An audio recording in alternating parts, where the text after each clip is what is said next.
La mayoría de las personas imagina que el mundo de las letras es un territorio donde las bellas almas arrojan el producto de sus espíritus sobre un papel. Eso es puro cuento.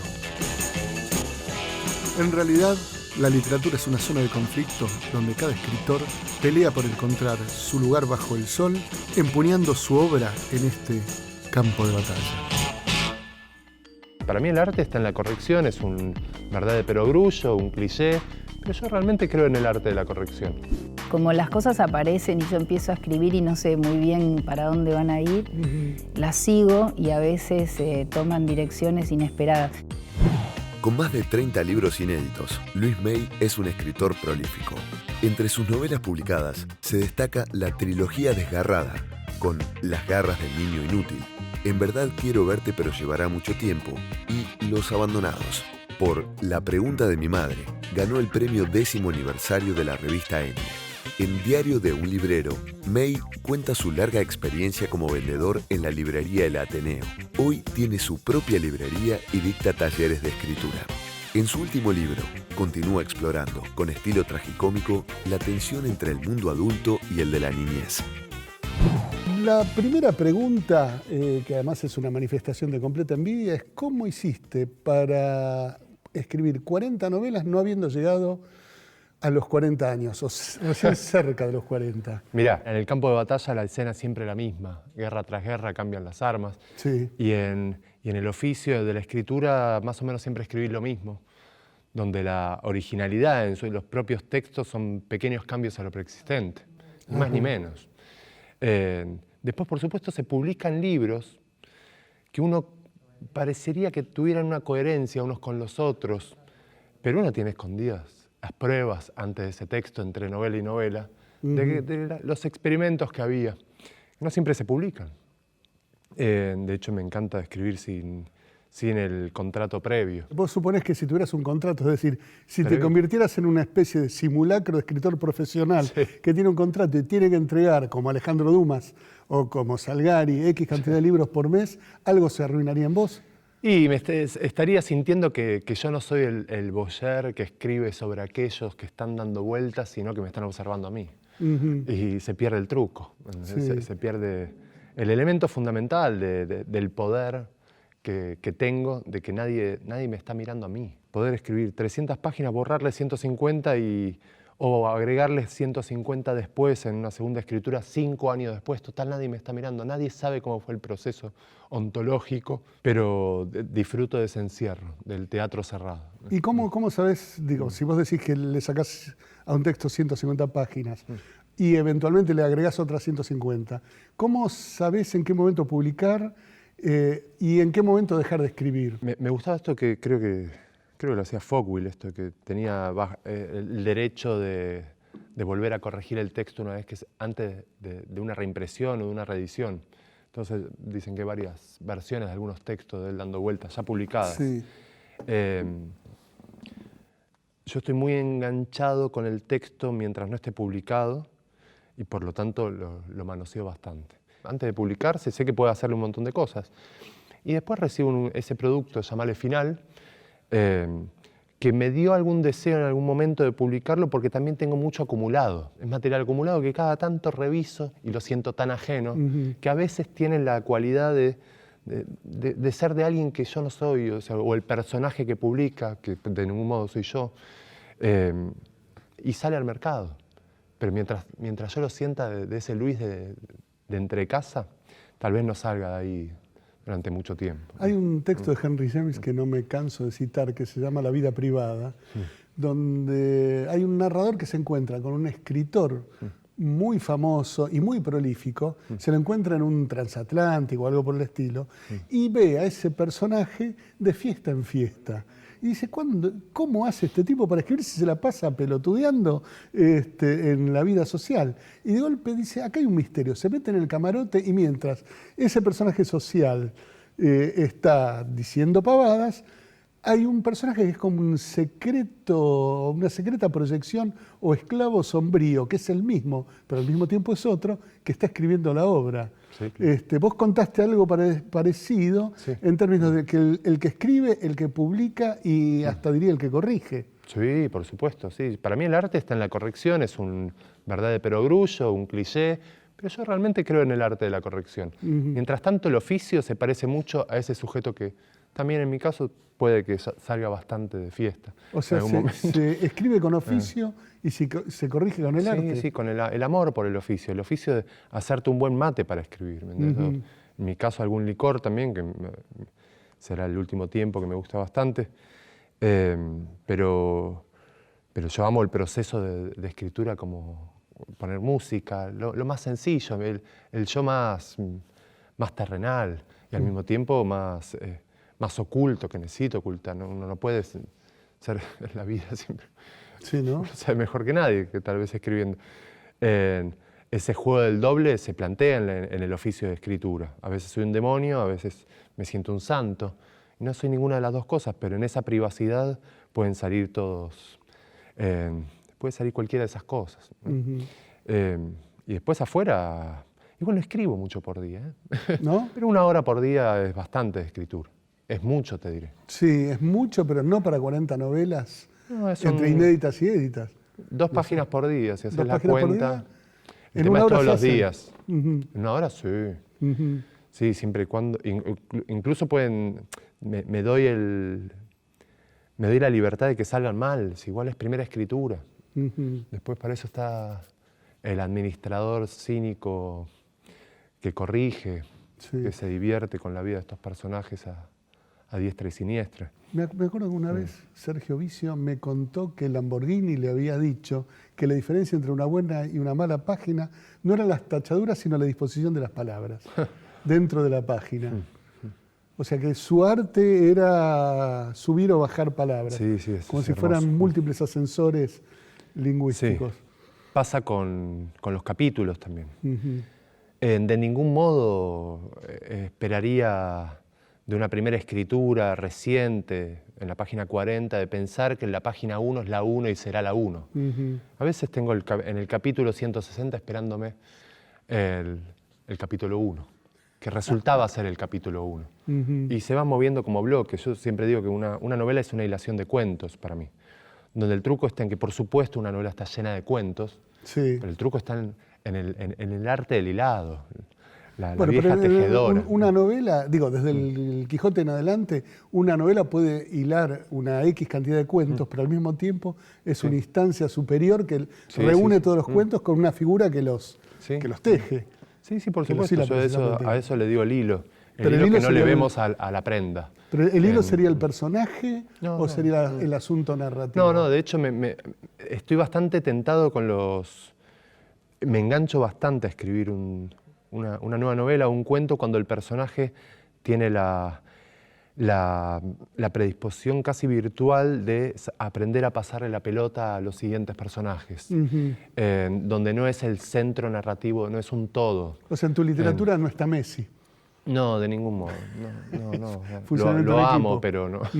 Sí. Pero no tengo idea. Es un hecho demasiado extraordinario, demasiado fantástico como para narrarlo. Y decime una cosa, porque al principio vos hablabas de como que siempre el mismo libro, como si vos trabajaras una zona, ¿viste? Como Saer, que estaba en la zona. Y yo tuve la misma impresión leyéndote, que tu universo es algo de la infancia, que vuelve, insiste, y la perversión. Sí, bueno. Infancia y perversión. No una mirada idílica de la infancia. No, primero porque infancia etimológicamente viene de infante, el no hablante, ¿no? Y de eso deriva los infantes, la milicia, ¿no? O sea, el que no opina, el que está bajo la patria potestad, que es el leviatán, que después vamos a padecer cuando somos adultos. Es decir, siempre digo que no es lo mismo estar teniendo esta entrevista hablando de literatura en la situación leviatánica externa de este estudio, que si afuera hubiese un apocalipsis zombie. Seríamos 2 psicópatas que bueno, no pueden evitar hablar de esto y no les importa nada, quieren dejar registro, pero después yo te preguntaría, en vez de traer el paraguas, ¿trajiste el hacha? Claro. Bueno, tal vez pensándolo borgianamente, mientras hay un apocalipsis zombie, estamos hablando acá porque sostenemos la existencia del mundo como tal mientras sigamos hablando. En el momento que nos callemos, desaparece todo. Sí, claro, bueno, es el grito del Aleph, del rabino en la isla desierta, en las hasídicas. La broma es que sí considero esa patria potestad el aviso del leviatán del adulto, que también está bajo esa patria potestad. El adulto está incluso más condicionado que el niño. Están los dos bajo un leviatán diferente. ¿Pero qué sería el leviatán, además de la figura? Los hilos que los controlan del todo. No es tan terrible la infancia como lo es la adultez, ¿no? Son figuras que están bajo un síntoma general que es como en Los Miserables. Uno cree que el problema es Javert o Jean Valjean cuando no la pelea como debe pelearla, y en realidad es el problema político general que los aniquilará a todos. Y ellos creen que tienen una afrenta personal y que pueden controlar su pelea. Sí. Y de ningún modo, siempre hay algo general superior en que va a manejar los hilos. Me interesa ese personaje de fondo, que la infancia no es un estadio, es un lugar, ¿no? O sea, no lo digo yo. O sea, me interesa bastante que haya en realidad una figura epicentral, infante, pero en realidad estoy contando la vida de los adultos. De ningún modo estoy contando la infancia. Es una falsa figura en algunos libros, como Los pájaros de la tristeza. La escena tal vez la ejecutan unos niños donde están epicentrales, pero donde aparece un personaje en apariencia secundario que devora la escena, que justamente actúa como ese leviatán que lo toma y arruina algo más. O sea, en Los pájaros de la tristeza sería la figura del amante del padre, por ejemplo. Por ejemplo. En el caso de Las garras del niño inútil me interesaba mucho la condición política de cierta figura del hombre, de barrio, en el conurbano, en tal año, donde no había lugar de escape, ¿no? De eso sí escribí bastante, ese acceso a la comisaría y que te digan, pero señora, cálmese, ¿no? O sea, deje que se tranquilice, no estás viendo lo que está pasando. Esas figuras me llamaban mucho como cuento de la trampa, del cazador cazado, de estar todo el tiempo, ¿viste? A ver dónde está el punto verdadero de la violencia. O sea, a veces no en la violencia en sí. Después de En verdad quiero verte, pero llevará mucho tiempo, me gustaba tal vez resumir todo eso en el epígrafe, que dice, que me gustaba mucho para estas tramas, que dice, ya no quiero el queso, solo quiero salir de la trampa. Que es un poco esa búsqueda, ¿no? Sí. Después Los abandonados, que es como la tercera parte de esa falsa trilogía. Sí.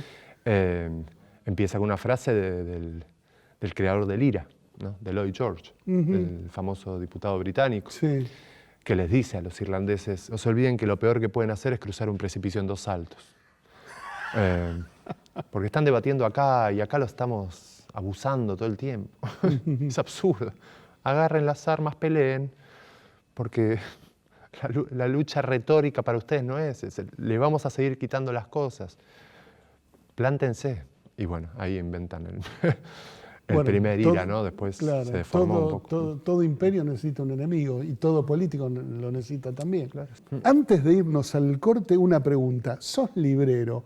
¿Es una experiencia fundamental en tu vida o es un sacrificio cotidiano? No, a mí me ayuda muchísimo en la escritura porque ¿qué es esto del ser? El ser y la nada. O sea, no, yo, si durante 3 meses me tiro a hacer la siesta con novedades, reediciones, ¿sí? Pierdo la calidad de librero. Yo tengo que estar constantemente informado, me gusta, me interesa, a veces me cansa. ¿Ser librero te obliga a leer? No, me obliga a estar, sí, te obliga a estar atento, a estar más atento, a ser generoso con esto del sistema editorial y a ver qué se puede dar, qué me puede afectar a mí, a terceros. La que se rompe el alma igual es mi socia Ana López, que ella sí está todo el tiempo, licenciada en letras, es campeona del mundo. Revuelve mucho mejor. Creo que soy librero por cantidad de años, pero nunca me sentí tal. Creo que hay una gran diferencia entre el momento en que uno se siente librero y momentos en que se siente un simple vendedor de libros. ¿Se puede convencer a un comprador de la conveniencia o no de comprar tal o cual libro? Es decir, ¿le vendés lo que querés que compren o entregás lo que te piden? No. Siempre trato de ofrecer algo porque a mí me parece ontológicamente necesario. Después, si no lo quiere llevar, no lo lleva, pero yo tengo el deber un poco de contarle aquello que me afectó mucho y que me gustaría que esté en su biblioteca. Después tal vez no es para esa persona, pero... E incluso tomé miles de veces recomendaciones del lector que viene a buscar un libro, miles de veces. ¿Y pedís ese libro para venderlo a tu vez? Sí, a su vez, si acaso me afectó, a veces se equivocan ellos, a veces me equivoco yo. Esto es Jacobson básico, no es lo importante ni el emisor, ni el receptor, ni el canal de comunicación. Esto es ruido, es el sistema ese del ruido. Sí. Después vemos a ver qué hacemos con eso. O sea, solo en el error está el acierto. Bueno, después de esta respuesta que no me diste, seguimos hablando.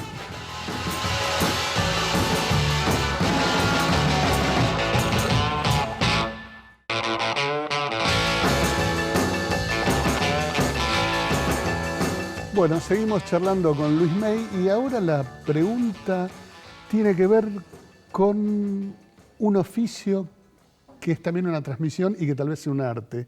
Ser profesor de talleres literarios. Vos tenés alumnos individuales. Siempre individuales. Sí. Ajá, ¿por qué no Salvo haces excepciones los grupales. Bueno, haces talleres grupales muy eventualmente. Una vez por año hago algún grupo, sí, pero muy breve. Me gusta la continuidad de esa cofradía súper íntima que se da entre dos personas para ir construyendo en línea a línea el texto.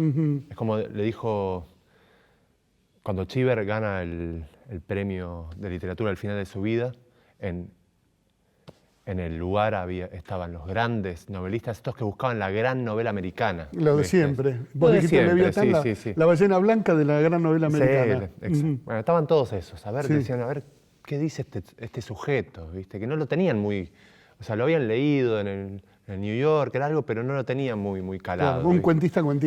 Un cuentista, ¿viste? O sea, y el tipo los mira a todos y les dice, no se olviden que una línea de buena prosa es imbatible, ¿eh? Y lo dejó ahí. Claro, no es esta cosa, ¿viste? Claro. Una línea de buena prosa es imbatible. Me parece que estamos persiguiendo constantemente eso, en el línea a línea, en lo formal y lo sustancial, que siempre fastidio bastante con eso de... sí, puede estar muy bien, pero si no te aprendes las reglas, ¿viste? O sea, te doy un ejemplo, a ver cómo trabajas. Ponele que te cae un autor inédito que se llama, qué sé yo, ponele Héctor Gómez, que viene de un maestro anterior, un desastre. Sí. Y que hay que corregirlo todo. Encima el otro maestro le cobraba carísimo, vos le cobrás razonablemente bien. Sí. ¿Cómo lo llevás? ¿Cómo lo convertís en un buen autor? Mira, un punto importante, porque me ha caído mucho de Héctor Gómez, es hacerle entender que en realidad en el otro lugar aprendió más de lo que creía. Ajá. Es generoso de tu parte. No, es que realmente lo aceptó. Sí, le costó, pero lo aceptó. Sí. Y después aprender también que sabe más, incluso antes de ser profesor, de lo que creía. Y que estas reglas están a la vera del estilo. Y estilo viene de stilus. Y stilus derivó en estigma. Y estigma es una marca en la piel que llevas desde siempre. Y que a lo sumo le podrás ir mejorando el dibujito de la marca en la piel. O sea, estás invirtiendo la frase sarmientina. Viste que decía, la letra con sangre entra, sí. Más bien la letra está y con la sangre sale. Sí. ¿Cómo es el secreto de esa enseñanza? No, ¿Es pura empatía, transmisión? Yo primero que acompaño. Segundo, trato de darle lo que a mí me sirvió de la manera menos ruidosa posible y sobre todo para que la haga marca propia. ¿Entendés? Esto es casuística, ¿sí? Y cada cosa va a ser ejecutada de manera diferente en cada quien. Yo la uso de tal modo. Ojalá les sirva, pero no quiero que hagan una... Esto no es física nuclear, ¿viste? Esto cada cual la tomará como pueda y de hecho esa es la idea. Sí. No quiero que me copien a mí. Sí, las herramientas generales está bueno a veces dar. Siempre hablamos insistentemente de que la hipérbole, la digresión, una sinécdo, que la metáfora sinestésica, que es necesario, ¿entendés? Que el comparativo es el primo bobo de la metáfora, bueno, pero también está la excepción. Eso en mi ¿viste? época se decía metáfora pura o metáfora impura. Bueno, pero a nosotros nos interesa la sinestesia, me parece, ¿no? O sea, pero después cada cual usa lo que quiera, ¿no? Pero, Sí. entre las metáforas. Pero bueno, yo después, por supuesto, no los encierro a mi modo. Después me encantaría que vean un montón de cosas ahí y que en algún momento rompan la idea de taller. Pero es un taller, es teoría del martillo, ¿no? O sea, sirve, depende de quién lo agarre, sirve para construir o para destruir, ¿no? Sí, o sea, y hay casos. Me parece que yo en este caso tengo que darles el martillo y que hagan lo que puedan, pero después al final de cuentas escriben ellos en sus casas. A veces cuando están medio trabados los pongo a escribir en mi propia mesa, sí. Pero para que vean, ¿viste? Para que tengan un poco de confianza, porque esto al fin y al cabo es un oficio de carácter, ¿viste? De colocar algo en un soporte. Digamos, para mí la creatividad es eso, es una capacidad asociativa esto de la creatividad, en cualquier oficio, pero después tiene que estar en un soporte. A mí me encanta esto de la capacidad asociativa, ¿no? O sea, de ir hilando todo y que pueda sacar cuentos de cualquier lado. Novelas, cuentos, un poema, lo que sea. No es lo mío mucho la poesía, escribo poesía, pero no... O sea que la fertilidad literaria es un signo positivo de por sí. Sí, no. Antes de publicar un libro, yo siempre digo que escribí 20 novelas malas, de las cuales me siento tremendamente orgulloso. Son malísimas, ¿eh? Pero de verdad te digo, o sea, pero para mí fueron como una escuela espectacular. Sí, ya sé que está haciendo mal, pero escribo. Después, cuando aprenda alguna cosa, tal vez la corrige. En general quedaron ahí, pero bueno, digamos, siempre digo que escribir mal es una muy buena escuela. Digamos, no podemos esperar que todo sea como To Kill a Mockingbird, ¿no? O sea, un tiro en el blanco, ¿viste? Y después nada más. Bueno, ojalá pase, pero... O tratamos de acompañar a que no hagan justamente 20 novelas malas. ¿El autor que vas a recomendar ahora es bueno? Y eso no es mi favorito. A ver, contame. ¿Por qué lo recomendás? William Gosen, de una editorial que me gusta mucho, La Compañía. La Compañía. No sé si siguen editando, creo que sí, pero muy poco. William Gosen, o Gosen, según escuché por ahí también. Traducción de Star-Crossed, brillante. Yo alguna vez me la crucé en algún evento y le dije, cual fan de los Beatles, espera, te quiero hablar de este libro. Ay, sí, mucho. Gracias, lo doy bastante en talleres a veces. Y es lo que acá lo pusieron incluso hasta en la tapa, algo que me interesa, es un género que me interesa mucho, lo que es el sureño gótico, ¿viste? Contado como dejando las bases de ese minimalismo y ese folclore que después tomarán, por un lado, exagerado Carver, pero por otro lado, mucho más refinado Carson McCullers, con ese desarrollo del ambiente, del sujeto ambiente, que es un personaje más en todo texto, que nunca debemos desconsiderar como tal, como personaje vivo. Y esto es turbio y me encanta. Es tan simple y tan turbio, que cuando tiene esas dos cosas yo ya me enamoré. Y este era un tipo casi olvidado, William Gosen, un bonachón del que gustaba mucho Capote y muchos otros, que lo consideraban uno de los grandes autores a nivel de Faulkner. O sea, lo ponían a ese nivel nunca lo literal. Escuché mencionar, así que... Bueno, te va a encantar, así que casi que me obligan a regalártelo. Después trae de cámara le cobro. No sé. Bueno, obviamente.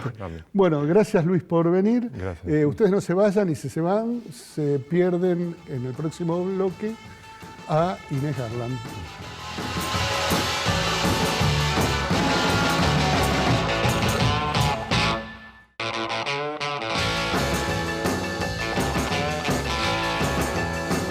Inés Inés Garland empezó a mostrar sus escritos recién a los 37 años. Con su primer libro, ganó el segundo premio del Fondo Nacional de las Artes.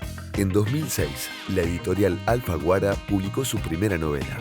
Pocos años más tarde, Piedra, Papel o Tijera fue elegida la mejor novela juvenil de Argentina y ganó uno de los premios más importantes del mundo editorial en Europa. Garland también escribió El jefe de la manada, La arquitectura del océano, Los ojos de la noche y Una vida más verdadera. Con Lilo ganó el premio Ala Delta. En su último libro para adultos, explora la complejidad de los vínculos amorosos. Bien, estamos con Inés Garland. Bienvenida a Campo de Batalla, Inés.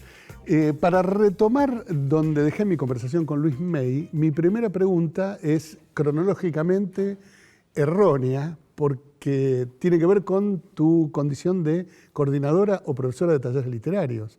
¿Cuánto hace que estás haciendo esto? ¿Cómo se te ocurrió? ¿Y por qué? Deben hacer más o menos 20 años, pero un poco menos. Se me ocurrió porque la hija de una amiga me pidió que le diera clases a ella y a unas amigas y a unos amigos de secundario, tenían 16 años. Sí. Ahora tiene 30 y algo, así que sí. Hace un tiempito. Sí, hace un tiempito. Y yo venía del taller en realidad yo empecé a hacer taller yo a los 16 años con Elsa Osorio. Ajá. Después estuve muchos años sin y después retomé con Liliana Hecker. Y ya había dejado de hacer taller, pero la idea del taller me gustaba. Y ella me propuso y entonces empecé a darles taller y me gustó mucho. Y después fui 2 años seguidos a Iowa. Ajá. A los talleres que dan en el verano, que es el Summer Festival, que en los meses de verano hay unos talleres geniales de escritura creativa, y ahí fui y me dieron ganas de darlo más como de hacer una especie de mezcla entre lo que había aprendido en los talleres que había ido en mi vida, sí, y esto que era algo distinto, más como lo dan en Estados Unidos. ¿Y cómo lo dan en Estados Unidos? Y quizás hay algunas cosas como más sueltas, diría yo, más donde vos podés enseñar, vos podés ponerle rigor a la corrección, pero hay algo de la primera instancia de la escritura que es más, había como consignas, ejercicios, que no, la gente que ya escribe no lo necesita, pero la gente que siempre fantaseó con escribir pero no sabe y te dice no sé qué escribir, a esa gente podés darle una mano así. Pero dándole una consigna, por ejemplo. Por ejemplo, o haciendo, en realidad sacándole la solemnidad al acto de escribir. Que después no toda esa gente va a terminar escribiendo o publicando desde ya, pero hay mucha gente que lo necesita hacer desde otros lugares, como alguna cosa que a mí también me interesa. Viste que los talleres siempre son muy discutidos, porque yo entiendo que un escritor no se hace realmente en un taller, pero sí hay algo de encontrar otros que están en la misma, de poder compartir alguna angustia que tiene que ver con la exposición o de dónde saco las cosas para escribir, y eso me parece que funciona muy bien y que y además aprendés a leer en un buen taller, ¿no? Sí. Bueno, en primera instancia, un taller literario sirve para lo que sirve la divisa de la Feria del Libro, del autor al lector. Es el lugar donde un autor más o menos primerizo, bueno, regular o malo, se encuentra con sus primeros lectores y además tiene el beneficio de la crítica, más allá de la función del coordinador del taller, ¿no? Totalmente, sí, de la crítica y también de discutir, como de hablar las cuestiones de lo que tiene que ver con escribir y lo que tiene que ver con leer, pero poder hablar es como hablar del tema que te apasiona con otras personas que están en la misma y te vas volviendo cada vez más obsesivo, o sea que la conversación entre escritores cuando hablan de escribir o de... empieza en un taller, ¿no? Sí, es cierto. En realidad es como una infección que se propaga. Es una infección que se propaga peligrosamente. Sí. Sí. Digo, si no eras obsesivo, te volvés obsesivo. Exactamente, con el taller. Obsesivo con el lenguaje. Claro. Generalmente eras un poco, ¿no? Sí, exactamente. Si no eras, te vas del taller. Es cierto. Porque yo he tenido alumnos de taller que se pusieron de novio ahí y desaparecieron de inmediato. Mira, O sea porque que, vos decís que hay otras motivaciones para la gente. las había en tiempos históricos, ahora con Tinder y todo eso, ya no hace falta no un es taller habría literario. que hacer una aplicación. Aplicación literaria. Ojo, ¿eh? No está mal. No está mal. La búsqueda de Roberto Aral de la media de seda, de la máquina de hacer dinero para el escritor, podría estar ahí. Totalmente. El Tinder de los escritores. Mira. Ay, ¿para qué se me ocurre decir No, esto en cámara? corten. Exactamente. Bueno, ¿y cómo fue para vos dar el salto de alumna de taller a coordinadora o profesora de taller? Ay, yo ni me di cuenta de que, porque como empezó así con estos chicos, después sí, pero en realidad tenía que ver con ir enseñando lo que yo iba sabiendo también. Yo considero que enseñar es una forma de aprender muy buena y también vas como armando una especie de circuito, ¿no? Sí. Ahora hace muchos años ya creo que igual sigo aprendiendo cosas en el taller, se va poniendo cada vez más específico, más profundo, vas encontrando otros desafíos, tenés que justificar las correcciones. Eso es un trabajo infernal, por lo menos para mí, porque no me da a decir, ay, no me gusta, punto. Ni me gusta ni no me gusta, son las dos cosas que no me gusta que aparezcan en el taller. ¿Alegás una especie de criterio entre científico y estético? Alego un criterio que siempre empiezo diciendo, todo lo que les diga puede ser refutado con obras maravillosas que no solamente han sido publicadas, sino que han sido leídas por gran cantidad de personas, inclusive clásicos buenísimos, pero voy a decir algunas de las cosas que yo creo que funcionan o que hacen más eficaz la escritura. Después yo siempre me pregunto qué pasaría con esos genios de la literatura que rompieron todo si vinieran al taller, si yo me daría cuenta. ¿Cómo saberlo? ¿Vos nunca te lo preguntás? Me estoy acordando de algo que me contó una vez, no un escritor, un jugador de fútbol, Roberto Perfumo. Sí. Cuando se retiró, fue técnico durante un tiempo. Sí. Y dirigía, no me acuerdo a qué equipo, pero dejó de dirigir rápido. Y entonces le dije, ¿por qué dejaste de dirigir? Y entonces me cuenta esta anécdota. Dice, una vez yo hago entrar, dice, a un jugador de fútbol y le digo, hace tal cosa, tal cosa, tal cosa. Y a los 10 minutos mi ayudante me dice, pero Roberto, no está haciendo nada de lo que le dijiste. Y yo le contesté, cállate que está jugando bárbaro. Ah, muy bien, está bien, O sea que está buena la anécdota. Eso tiene que ver también con el momento en que un alumno de taller se desprende del taller, ¿no? En que gana su propia autonomía. Sí, pero eso a mí me pasó con varios, obviamente, o porque publicaron o se fueron. Igual, si alguien está creciendo, se vuelve un colega, pero podés seguir hablando Pero ya desde otro lugar. Sí, pero es que el lugar mío, bueno, no sé, depende, ¿no? El lugar mío es bastante poco autoritario, creo yo. Bastante, no me siento que tengo la verdad de nada. Sí me interesa, y con los alumnos que están hace más años, inclusive planteo cuestiones que digo, las pongo sobre la mesa para que entre todos pensemos, no pretendo que lo que yo digo. Y tendría que darte ejemplos concretos que no traje preparados. Pero cuando alguien hace algo que a mí no me termina de convencer, pero tampoco puedo decir esto no me parece, entonces lo planteo.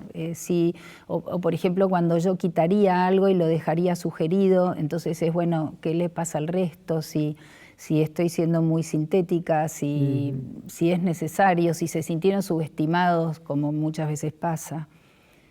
¿Por qué se sentiría un alumno subestimado? No alumno, un lector. Cuando subestimas al lector y le sobreexplicas cosas. Y por ahí yo siento que algo está sobreexplicado porque tengo una tendencia a la síntesis, entonces lo pongo sobre la mesa. Digo, ¿esto está sobreexplicado? ¿Les parece? O sea, es necesario. Vos llevas tus propios textos a la discusión con tus... No, los textos de ellos. Uno de ellos lee y a mí algo no me gusta o me parece que estaría mejor. Te estoy dando un ejemplo concreto de algo que a mí me parece sobreexplicado, por ejemplo. Entonces digo, al resto le pareció sobreexplicado y se arma ahí. Lo sacamos, lo ponemos. Siempre digo, no tiren nada de lo que escribieron, antes comparen con las correcciones y fíjense qué es lo que les va más. Sí, es muy fácil ahora en la computadora poner 1, 2, 3. Eso. El cuento, el cuento 1, 2, 3, 22. 22, 23, 24. 24. Exactamente. Decía David Lodge que escribía 22 veces cada página de sus novelas. ¿Vos le crees? No. Yo tampoco. Obvio. Pero lo decía. Podría ser 25 o 1. Sonaba impresionante, Sí, tal cual. claro. Sí. Sí, no, la ficción del rigor extremo. Sí.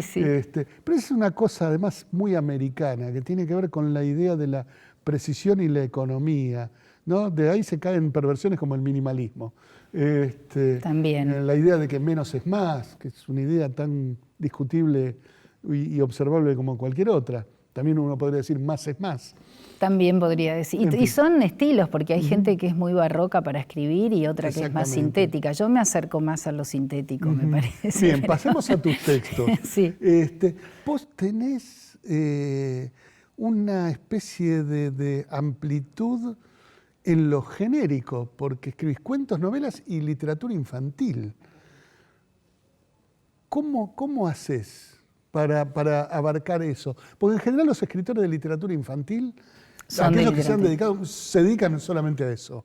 Es muy escaso el número de escritores que cada tanto escriben un texto para niños y después siguen escribiendo sus novelas pretendidamente para adultos.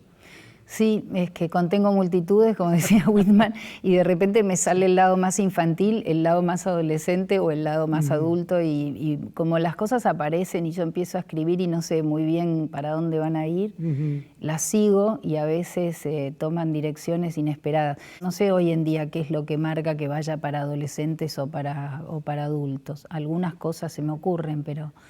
Por ejemplo... Es más, hay categorías. Yo me acuerdo que hablé con editoras de literatura infantil y me hablaban de libros de 4 a 6 años, para lectores de 4 a 6 años, 6 a 7 y medio, 7 y medio a 9 y 3/4. No, sí, una cosa rarísima. ¿No? Yo leo literatura infantil. Cuando un libro infantil es bueno, me deleito. Roald Dahl, por ejemplo, es un autor que leo cualquier cosa que haya escrito para grandes, para chicos, para el medio, me gusta todo. Y los libros para muy chiquitos también. Cuando yo regalo a mis niños queridos, que tengo muchos, me tiene que gustar mucho a mí. Si no, no. Y hay cosas que no me... Y no sé por qué, pero hay algo que tiene que ver con que me interese, con que quiera seguirlo leyendo, como con algo que tiene que ver con el asombro. Y eso me pasa con la literatura en general. No hago distinciones. O sea, ¿no compartís la famosa respuesta de Martin Amis cuando le preguntaron cuándo va a escribir su primer relato para niños? Y él dijo, después de mi primer derrame cerebral. No comparto para nada. Pero para nada. No, me parece que los libros para niños tienen que ser hasta más inteligentes, te diría. Sí, si uno lee los cuentos de Oscar Wilde, por ejemplo. Por ejemplo, bueno. Son de una precisión, de una belleza y de una desolación. Esos los leí. No me los mi infancia, a mí también. Más que Álvaro Yunque. Para mí también. Me deberían haber privado de esos, ¿no? Del gigante egoísta, del Ruiseñor y la rosa. Qué tristeza espantosa. La Sirenita de Andersen. Bueno, ese es un cuento de una perversidad. Ese cuento marcó mi infancia profundamente. Y vos decís que es para niños. Para mí es un cuento para mayores de 85. Sí, es por lo más. Triste. La Sirenita es un cuento para leer después de muerto, para sufrir menos. ¿Viste? Exacto. Bueno, yo lo leí muchas veces. Ese corte, esa conversión de la cola en pies y su el dolor de eso. Y por amor. Imagínate. Sí. Por amor quiere piernas y por amor sufre y no termina como la de Disney, termina pésimo. Era como mi abuela que se quejaba por las varices. Pero exagerando poco mucho. Elegante. Sí. Bueno, hablemos un poquito de Con la espada de mi boca, de la zona donde transitan esos textos, que tienen que ver todos con el deseo y la sexualidad y también la maldad, afortunadamente. Sí. Yo tuve la impresión por un lado, de encontrarme con textos nuevos y al mismo tiempo con una tradición literaria que no sabía bien cuál era. A ver. No lo sé. Pensé por un lado Cortázar, pero por otro lado no terminaba de saber. Tal vez tenga que ver con cierta ignorancia de mi parte del universo femenino, porque después de todo, como bien decía Freud, ¿qué sabe uno de las mujeres? ¿No? ¿Hay una zona inexplorada para un hombre en tus textos?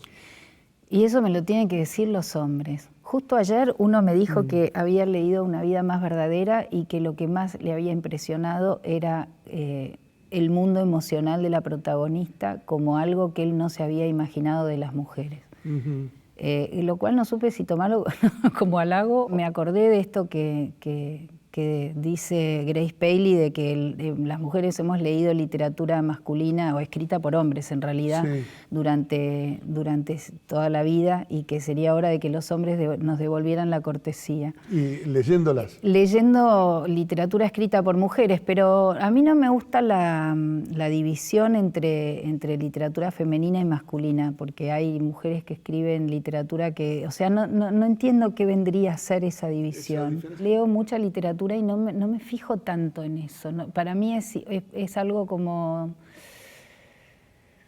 Me interesa el universo que me están contando o no. Y eso me pasa, que hay universos que no me interesan y no tienen nada que ver con si fue un hombre o una mujer.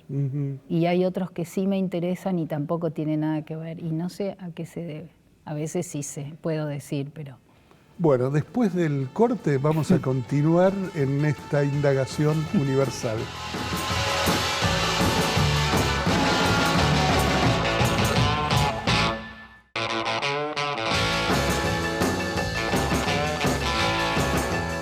Bien, seguimos hablando con Inés Garland, más de universos que de sexo. Pero ahora la verdad que me voy a desmentir.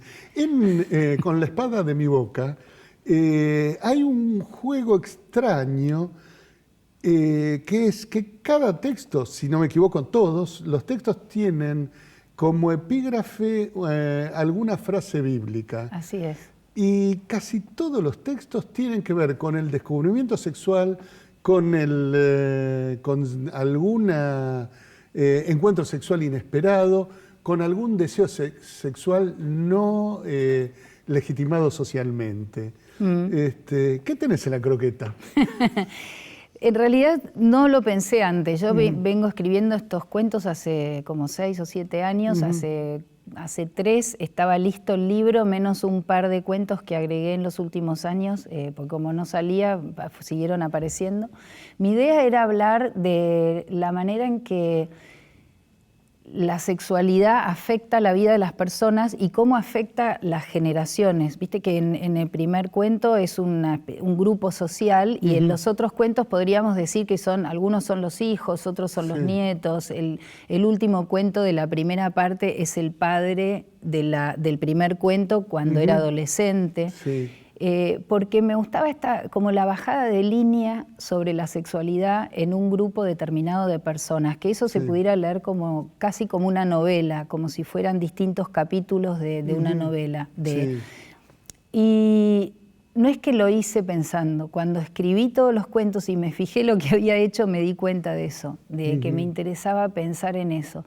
Y en cómo los primeros encuentros sexuales marcan tu vida, cómo podés llevar eso a lo largo del tiempo, cómo podés marcar a tus hijos con bajadas de línea que en realidad tienen que ver con tu propia experiencia, y la falta de libertad para leer y para que cada uno busque su camino en la sexualidad, qué es lo que le gusta, qué es lo que interesa, qué desea, cómo quiere resolver su deseo, y cómo eso se ve impedido por bajadas de línea, por tabúes, por lo que se debe, lo que no se debe, para dónde hay que ir. Pero el propio prejuicio, ¿de dónde sale?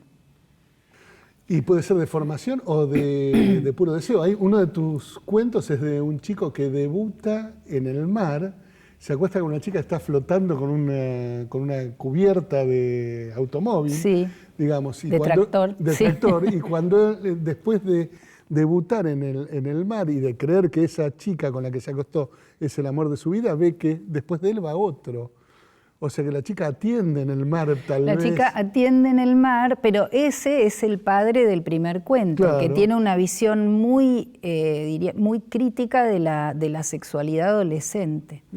Como este tema de que las adolescentes le tiran el cuerpo encima a los adultos, provocan, lo cual es absolutamente cierto por otro lado, pero me parece a mí que los adultos tendrían que saber un poco de qué va la cosa, un poco mejor que un adolescente que está probando a ver por dónde es, tanto mujeres como hombres. Exactamente, ¿no? decíselo a Juan D'Artés. Por ejemplo, sí, pero más allá de esto que está tan esto viene pasando desde mucho antes que Juan D'Artés. Sí, sin duda. Y siempre está este tema de le tiró el cuerpo encima, Sí, el lo discurso canalla provocó, de me provocó, el ¿no? recurso, sí, el recurso canalla, y que las personas se creen bastante sus cuentos. Todos tenemos nuestro cuento para irnos a dormir tranquilos a la noche.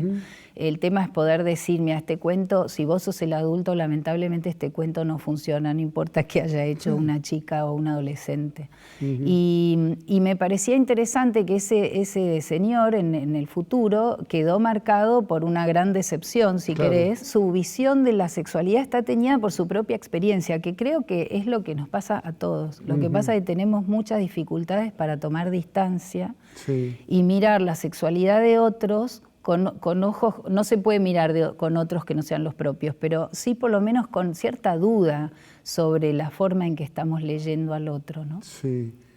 Pero, digamos, tus textos no tienen una voluntad o una función didáctica. Si lo tuvieran, se desprendería. No. Digamos, son mis cuentos textos sobre el deseo. Mis textos tienen una función de que nos llenemos de preguntas. Mi deseo con mi escritura siempre es que quedes preguntándote. Bien. Didáctico. Después me doy cuenta de que traté de ser un poco didáctica, pero no es que sea didáctica, sino que lo que yo pienso sobre las cosas obviamente se trasluce. Pero como lo que yo pienso es preguntas, entonces está muy bien. Bueno, y ahora una última pregunta. ¿Qué libro elegiste para recomendarnos y por qué? Elegí el que estoy leyendo ahora, porque es como me pasa a mí en la vida, que es Naufragios, que son las crónicas de Álvar Núñez Cabeza de Vaca cuando llegó a la Florida, a Estados Unidos. Que me asombró, ¿te acordás que antes te hablaba del asombro que me producen? Me asombró muchísimo y que me dio la sensación de que si se enseñara en los colegios, yo siempre estoy muy preocupada por los jóvenes y por cómo les enseñamos las cosas. Y si a mí me hubieran enseñado historia con un texto así, en vez de aprenderme todos los años en qué año salieron las carabelas de Puerto de Palos, que tampoco me lo acuerdo porque no retengo números, nunca me enseñaron nada más allá de eso, todo lo descubrí después. ¿Y qué querías leernos de...? El hambre que tenían estos chicos, el hambre que tenían, se subían a las carabelas sin saber nadar, llegaban 600 y quedaban 15, 5 en este caso de 600. 5 de 600. Entre ellos Álvar Núñez Cabeza de Vaca, fue el primer antropólogo, el primero que observó las costumbres de los indios. No, había pensado leerles algo, pero Dale, un minuto tenemos. Muchas veces estando con los indios, nos aconteció 3 o 4 días estar sin comer porque no lo había. Ellos, por alegrarnos, nos decían que no estuviésemos tristes, que presto habría tunas y comeríamos muchas y beberíamos del zumo de ellas y tendríamos las barrigas muy grandes y estaríamos muy contentos y alegres y sin hambre alguna.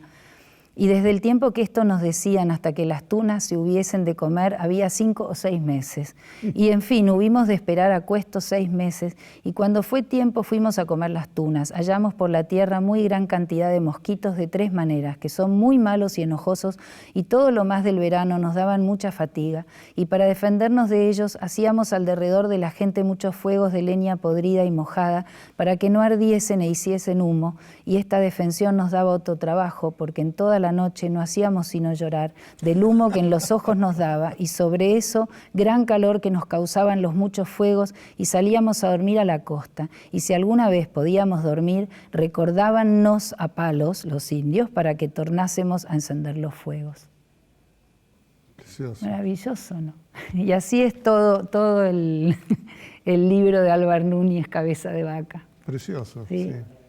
Bueno, gracias Inés. Gracias bueno, a vos. nos vemos en el próximo programa de Campo de Batalla. Gracias por estar.